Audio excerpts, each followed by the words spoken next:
Recruitment always seems to be such a difficult process for school boards in finding the right directors.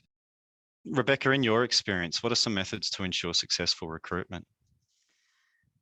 Recruitment can be a long process, but it's really about getting clear about what the qualities that are going to really add value to your board and your decision making, those non-negotiables that I mentioned, and getting an idea what an ideal candidate looks like.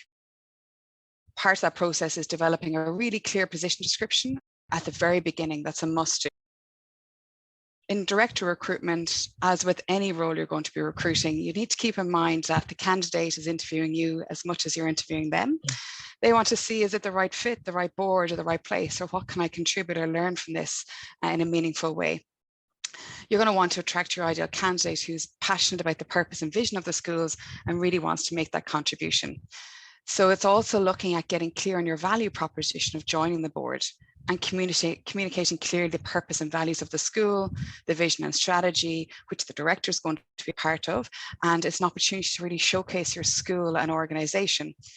I think for me, when I think back on that, I've gone through a lot of these processes, is about being really clear up front, so they have no surprises on the time commitment and the expectations of the role. And also thinking about, what does that recruitment process look like? Is it going to be an interview panel? Is it going to be the chair meeting the preferred candidates? As a final step, are the two of the preferred candidates going to come in and observe a board meeting?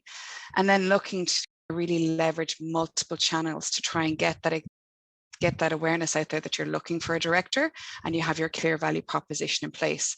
So things that you can use are like your school networks, referrals. You could use a professional director recruiter. You could also take out an ad in a local newspaper or the Australian Financial Review. There's lots of forums you can post on. There's women on boards. You could also use like the director recruitment posting news board on the Australian Institute of Company Directors. A lot of the professional directors are a member of this. There's just a few channels for you to consider using multiple channels when you have a position vacant. So you get an array of candidates and you can find the right person to fit the role. Yeah, some great tips there already. We don't have to wait for the top tips. That's fantastic, Rebecca. P, your thoughts, anything to add? Oh, absolutely fantastic tips, Rebecca.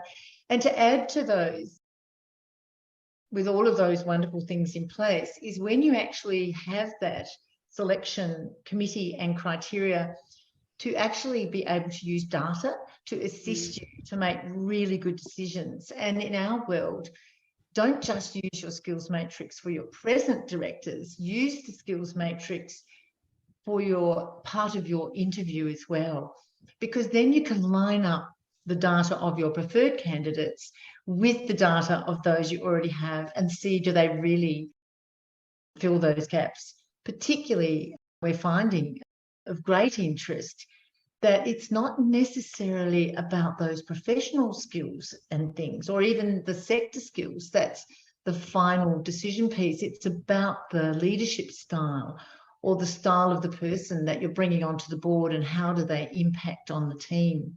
That is an incredibly helpful part of your recruitment process.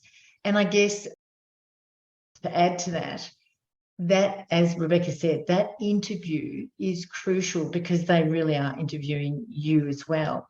And the way you conduct yourself and what you sent them for that interview, even being professional enough to do the skills matrix, starts to show you off in a really highly valuable professional way.